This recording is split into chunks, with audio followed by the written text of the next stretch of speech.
జనం ఖర్చులు డబుల్ అయినాయి. 10 ఏళ్లలో భారీగా పెరిగిన నెలవారీ వ్యయం. రాష్ట్రంలో ఒక్కొక్కరి ఖర్చు పల్లెల్లో 4,802 రూపాయలు, పట్టణాల్లో 8,158. ఇది దేశ సగటు కన్నా ఎక్కువ. రాష్ట్రాల జాబితాలో తెలంగాణ టాప్ 5. దేశంలో ఖర్చులు సిక్కింలో అత్యధికం, ఛత్తీస్గఢ్లో అత్యల్పం.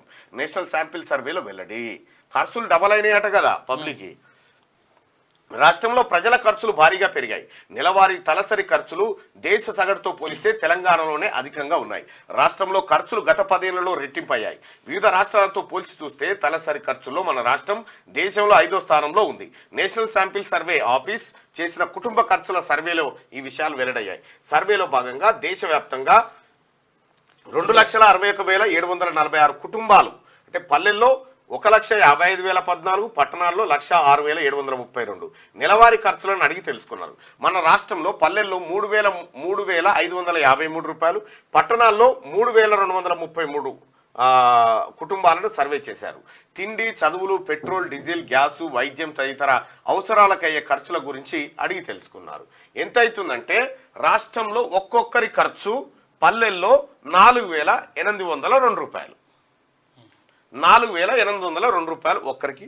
అంటే ఒక కుటుంబంలో 4 ఉంటే ఎంత ఖర్చు పెట్టగలుగుతున్నారు? 4 అంటే 5,000 దాకా ఉంది. ఇప్పుడు దాదాపుగా 20,000 రూపాయలు ఖర్చు పెడతా ఉన్నారు. ఒక నెలకి ఒక కుటుంబం గడవాలంటే 20,000 రూపాయలు ఖర్చు పెడతా ఉన్నారు. అదే పట్టణాల విషయానికి వస్తే అది 35,000 దాకా పోతా ఉంది. అంటే ఈ లెక్కన ఒక కుటుంబం కొనుగోలు శక్తి 20,000 అయినప్పుడు నెలకు 12 2 24, 2,40,000 రూపాయలు ఏడాదికి వాళ్ళు ఖర్చు పెడుతున్నట్లు లెక్క. అయితే 2,40,000 రూపాయలు ఖర్చు పెట్టేటువంటి శక్తి ఒక కుటుంబానికి వచ్చిన తర్వాత 2 లక్షల లోపు ఆదాయం ఉన్న ఇన్కమ్ సర్టిఫికేట్లు ఉంటాయా? ఇంకా ఉండవు. కాబట్టి మరి ఈ లెక్కలు, ఆ తర్వాత ఇన్కమ్ సర్టిఫికేట్లు, ఈ కథా కార్ఖానా అంతా అంటే తలసరి అని చేస్తారు కదా. తలసరి చేసినప్పుడు ఇక్కడ ప్రాబ్లం అవుతుంది. ఏమవుతుందంటే ఒకరికేమో 1 కోటి రూపాయల ఆదాయం ఉంటుంది, ఒకరికేమో 1,000 రూపాయల ఆదాయం. మరి వీళ్ళు అప్పులల్లా పోతున్నారు చెప్పాలి, వీళ్ళు అప్పులల్లా నన్ను చెప్పాలి. లేకపోతే తలసరి అంటే 100 కలిపి ఇట్లా తీస్తారు కాబట్టి తీస్తారు, అంటే అన్ యావరేజ్ గా తీస్తారు. సరే, ఏది తీసినప్పటికీ కూడా ఒక్క కుటుంబం ఇంత ఖర్చు పెడతా ఉందంటే 8,000 ఖర్చు పెడతా ఉందంటే 8,000లో 18% జిఎస్టీ వేసుకో. అవును, 18% స్టేట్ జిఎస్టీ, సెంట్రల్ జిఎస్టీ. ఇందులో కొనుగోళ్లలో పోయేటువంటి ఏవైతే ఉన్నాయో ఇంత ఆదాయాన్ని ఒక్కొక్క ప్రజలు, ఈ దేశ ప్రజలు రాష్ట్రానికి ఎంత కడుతున్నారు, దేశానికి ఎంత కడుతున్నారు పన్నుల రూపంలో అనేది కూడా యావరేజ్ చేసుకోవచ్చు. ఖర్చులు పెరిగినాయంటే ఆదాయం పెరిగినట్టే, ప్రభుత్వానికి కూడా ఆదాయం పెరిగినట్టే. ఈ రకంగా ఉంటది అన్నట్టు. ఒకప్పుడు వాస్తవానికి కూడా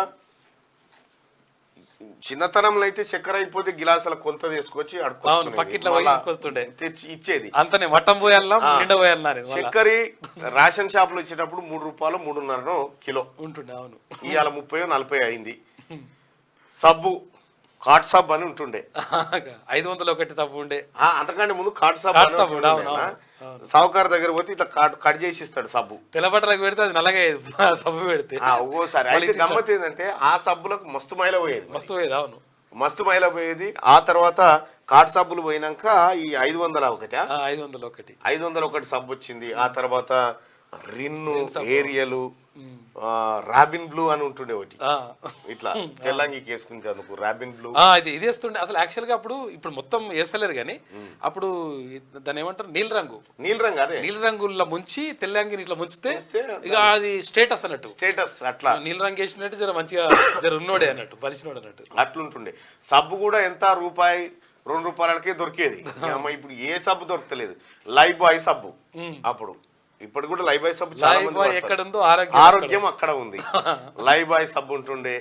ఆ తర్వాత నిర్మా ఉంటుండే, లిరిల్ అని ఉంటుండే, లిరిల్ అని ఒకటి సబ్బు ఉంటుండే. నిమ్మకాయలు ఏం లేనోడు ఆఖరికి కుక్కుడుకాయలు దంచి పెట్టుకునేది నెత్తికి. మంచిగా చెట్లుంటాయి కాబట్టి కుక్కుడుకాయలు దంచి ఊరుకు వస్తే ఇట్లా నెత్తికి పెట్టుకునేది. కుక్కుడుకాయలు, ఇది ఒండ్రు మట్టి, ఈ శుద్ధ ఏ దొరికితే అది పూసుకొని ఎలాగెక్కేది, వెళ్ళిపోయేది, కాలం వెళ్ళిపోయేది. ఇప్పుడు చింతపండు కూడా పెట్టుకుంటుండే ఆడవాళ్ళు. ఇప్పుడు స్నానం చేయాలంటే షాంపూ ఖచ్చితంగా ఉండాల్సిందే, సబ్బు ఉండాల్సిందే. ఇక ఈ పరికరాలన్నీ ఉంటే తప్ప ఇప్పుడు స్నానం అయ్యే పరిస్థితి. మంచి వాళ్ళు అయితే మినరల్ వాటర్ కూడా ఉండాలి. మళ్ళీ అవి కూడా ఫిల్టర్ వాటరే.